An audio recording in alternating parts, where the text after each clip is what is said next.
जाएंगे तो वहाँ भी पढ़ेंगे लीजिए व्यंजन। ठीक है, इसमें हम लोग सबसे पहले ये जानेंगे कि कांस्टेंट क्या होता है और वेरिएबल क्या होता है। कांस्टेंट मीन्स होता है अचर। कांस्टेंट मीन्स क्या होता है? अचर। और वेरिएबल मीन्स चर। अब बताइए कांस्टेंट हम लोग किसको बोलते हैं? जिसका फिक्स न्यूमेरिकल वैल्यू होता है उसको हम लोग क्या बोलते हैं? कांस्टेंट। जिसका जो न्यूमेरिकल वैल्यू होता है वो क्या होता है? फिक्स होता है। As for example 4, 5, 6, 9 by 7, 8 by 4 इस तरीके से उसको हम लोग क्या बोलते हैं? कांस्टेंट। अगर समझ में? और वेरिएबल जिसका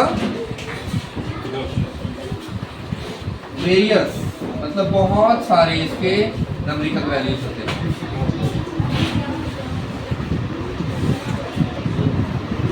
ठीक है, इसके बहुत ध्यान से समझिएगा। कांस्टेंट जिसका फिक्स न्यूमेरिकल वैल्यू होगा और वेरिएबल जिसके न्यूमेरिकल वैल्यू बहुत सारे होंगे। आज समझ में? जैसे अगर हम एक एग्जांपल ले लेते हैं 3x + 8। आप इसमें हमें बताइए कि कांस्टेंट मींस अचर कौन है? 3x। गलत बात, ये है हमारा अचर 8। ये हमारा क्या है? कांस्टेंट। ये हमारा क्या है? कांस्टेंट। और ये जो हमारा दिख रहा है 3x ये हमारा क्या है? वेरिएबल। क्या है? वेरिएबल। अगर समझ में? देखिए कैसे, अगर हम बोले 3x का अगर हमारा वेरिएबल है तो इसके बहुत सारे न्यूमेरिकल वैल्यूज होंगे। तो देखिए अगर हम चलिए रहता है various types of algebraic expressions. लीजिए व्यंजक के बहुत सारे प्रकार होते हैं। ठीक है, हम लोग उसका क्या पढ़ रहे हैं? प्रकार। क्या पढ़ रहे हैं? प्रकार। देखिए क्या होता है, जैसे फर्स्ट हम लिखते हैं मोनोमियल। क्या लिखते हैं? मोनोमियल्स। मोनोमियल्स क्या होता है ना? मोनोमियल्स इसको हम लोग बोलते हैं एक पद। क्या बोलते हैं? एक पदी व्यंजक। एक पद क्या होता है जानते हैं हम लोग इसका? जिसमें सिर्फ एक टर्म होता है। इसमें कितना टर्म होता है? एक टर्म। मतलब इसमें सिर्फ एक पद होता है। कितने पद होते हैं? जैसे 3x देखिए वो ना है, ये हमारा मोनोमियल है, एक पद है। 9y², ये क्या है? क्या है? ये मोनोमियल्स है। और क्या और लिख दें? x, y, z, ये भी क्या है हमारा? मोनोमियल्स है। एक ही को में है ना? अब सेकंड बाइनोमियल्स। बाइनोमियल्स मींस द्विपद। क्या होता है? मतलब इसमें दो टर्म होंगे। कितने टर्म होंगे? दो टर्म। कैसे? दो टर्म मतलब इसमें दो पद होंगे। कितने पद होंगे? आप अगर इस चैप्टर को अच्छे समझ लेंगे सारे कॉन्सेप्ट को, तो ये चैप्टर बिल्कुल आपके लिए क्या हो जाएगा? आसान हो जाएगा, आपको तुरंत समझ में आ जाएगा। जैसे ये 3x था, ये तो हमारा एक पद हो गया, इसमें हम जोड़ दिए 9। एक हो गया ये और एक हो गया ये। कितने हो गए? ये कौन है? क्या ये? और लिख देते हैं 5y² - 3x। ये हमारा क्या है? द्विपद। किन्हीं को दिक्कत है इसमें? नो। चलिए आगे चलें। इसको सेलेक्ट करके इसी को छोटा कर देते हैं। क्या इसी वाला में हो जाएगा? और भी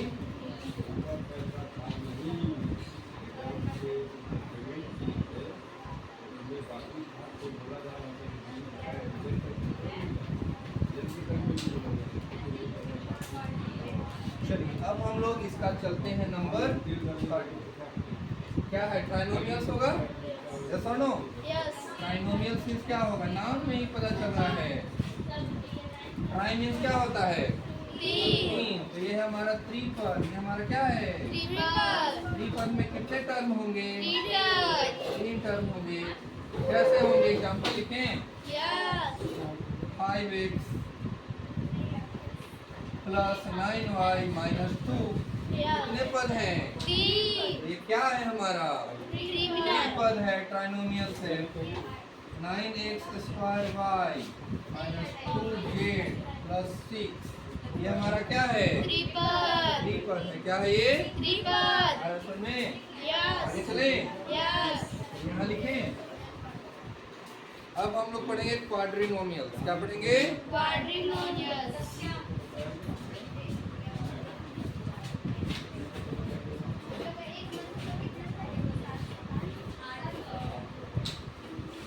क्वाड्रिनोमियल क्या है ये? Quadrinomial. क्या हो जाएगा? चतुर्पद। क्या हो जाएगा? चतुर्पद. चतुर्पद। मतलब इसमें कितने टर्म होंगे? 4 turn. 4 टर्म। कितने टर्म होंगे? 4.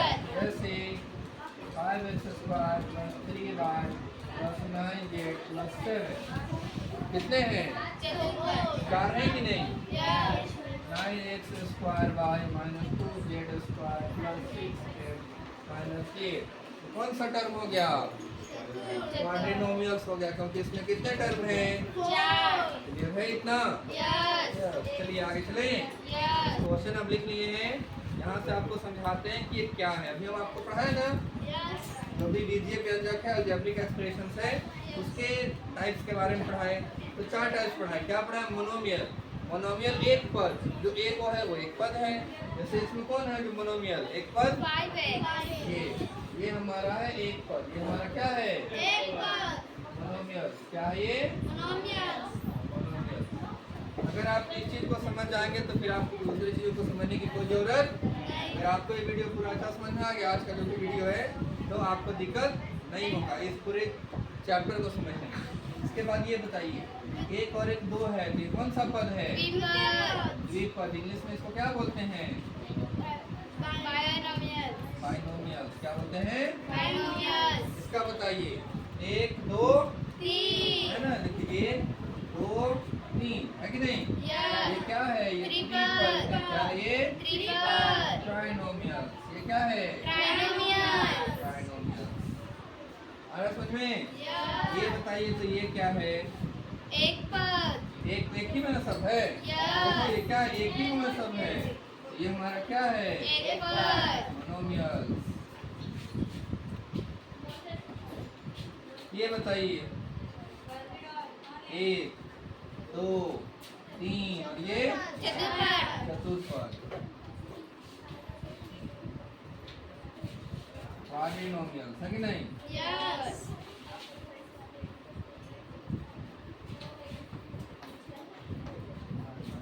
क्वाड्रिनोमियल। देखिए हम आपको ऑलरेडी क्या समझा कर चलाए हैं? कांस्टेंट के बारे में। किसके बारे में? कांस्टेंट के बारे में। कांस्टेंट मीन्स होता है अचर। अचर कहने का मतलब कि जो भी गिनती के पद होते हैं, जो भी किसके पद होते हैं? गिनती के पद। इसमें काउंटिंग है, फ्रैक्शन है, पॉइंट है, तो ये सब हमारा है कांस्टेंट। ठीक है? जैसे आप इसमें देख सकते हैं कि अगर हम लिख दें 3 6/11 9.5, तो ये जितने भी हैं ये क्या है? कांस्टेंट। आप नॉर्मल अगर याद रखें तो कांस्टेंट का मतलब गिनती, जो उसमें गिनती के पद आ रहे हैं, डिजिट्स हैं, तो हमारे कांस्टेंट होते हैं। और अगर बात करें हम वेरिएबल का, तो जो भी जिसके साथ ABCD लगा हुआ है वो सभी हमारे वेरिएबल होते हैं। जैसे आप देख सकते हैं कि ये 2AB, तो ये जो हमारा 2AB है ये हमारा चर पद है, वेरिएबल पद है। अब हम लोग चलिए यहाँ पे आते हैं। निम्नलिखित का संख्यात्मक गुणांक लिखना है। क्या लिखना है? संख्यात्मक गुणांक। संख्यात्मक गुणांक इस नाम से ही पता चल रहा है, इसमें हमें संख्या लिखना है, गिनती लिखना है। इस क्वेश्चन में देखिए XY क्या है हमारा? XY। तो इसमें कोई गिनती नजर नहीं आ रहा है, तो कुछ नजर नहीं आ रहा है, तो क्या है? 1 है। तो इसका आंसर क्या हो जाएगा? 1। इसमें देखिए ये जो आपको दिख रहा है इसमें है -7, तो इसका आंसर होगा -7। बात करें इस क्वेश्चन का, इसमें देखिए है 3, तो इसका आंसर हमारा होगा 3। देखिए क्वेश्चन नंबर नेक्स्ट, माइनस है 3/4, तो इसका आंसर होगा हमारा -3/4। जो भी गिनती नजर आ रहा है वही संख्यात्मक गुणांक होता है। यहाँ देखिए, यहाँ इसमें -12, तो ये हो जाएगा -12। यह देखिए 7, तो हो जाएगा 7। इस तरीके से आप इसको बना सकते हैं। यहाँ माइनस में कुछ नहीं है तो 1 है, यहाँ हो जाएगा माइनस में 1। यहाँ कुछ नहीं है तो 2 है, यहाँ क्या हो जाएगा? इस तरीके से हम लोग इसको बनाते हैं। आप इसको अच्छे से देख लीजिए।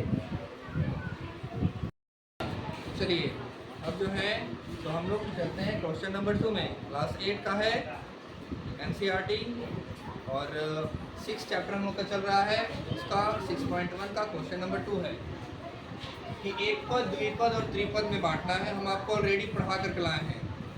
एक पद तो देखिए ये पूरा एक ही में है, तो ये हो गया हमारा एक पद। द्विपद जिसमें दो पद होंगे, जैसे यहाँ देखिए एक पद इधर है और एक पद इधर है, ये हो गया हमारा द्विपद। कितना आसान है, आप देख सकते हैं। ये देखिए 1 2 3, ये 3 है, तो ये है हमारा त्रिपद। इसमें देखिए एक हो गया और ये भी एक हो गया, कितने हो गए 2, तो ये हो गया हमारा द्विपद। तो लग रहा है कि अब आपको समझ में आ गया होगा कि क्या होता है एक पद, द्विपद और त्रिपद। इसमें देखिए पूरा का पूरा एक ही में है, तो ये है हमारा एक पद। इसको देखिए 1 2 3, 3 है, मतलब ये है त्रिपद। इसमें देखिए ये पूरा का पूरा जो है सो एक ही में है, तो ये हो गया एक पद। ये देखिए एक यहाँ है और एक यहाँ है, कितने हो गए 2, तो ये हमारा द्विपद। बात करें इसका 1 2 3, ये है त्रिपद। और लास्ट ये जो दिख रहा है सब एक ही में है, ये है हमारा एक पद। देखिए कितना आसान था, आप इसको बहुत इजी तरीके से समझ सकते हैं। तो अब देखिए हम लोग चलते हैं अपने क्वेश्चन नंबर 3 की ओर। 3 में क्या कह रहा है ना, निम्नलिखित में से कौन से समान पद हैं। समान मीन्स एक जैसे हैं। एक जैसे मतलब कि आपको उसका चर पद देखना है। चर मीन्स ABCD, अगर वो मिल रहा है सेम टू सेम, तो वो हमारा हो जाएगा समान पद। आपको उसके अचर पद को नहीं देखना, जो गिनती उसमें होगी 2 3 4 माइनस से प्लस, कोई मतलब नहीं पड़ता, हमें कोई दिक्कत नहीं है। आपको उसका ABCD को देखना है कि वो मैच कर रहा है या नहीं। जो मैच करेगा वही होगा समान पद। तो आप देखिए 3x, ये तो xy हो गया, दोनों अलग अलग हो गया। 5x देखिए ये मैच कर गया और ये मैच कर गया, इसमें भी x है इसमें भी x है, दोनों समान पद। इधर भी देखें, या इसमें देखिए एक और x यहाँ मिल गया, ये भी समान पद हो गया। ये तो xy अलग हो गया, ये x², ये देखिए ये समान पद। तो इसमें कौन कौन से समान पद है, 3 4, अब यहाँ लिख लेंगे समान पद बराबर कौन कौन है, 3x माइनस 5x प्लस में 12x माइनस, ये हो गया हमारा आंसर। कितना आसान था।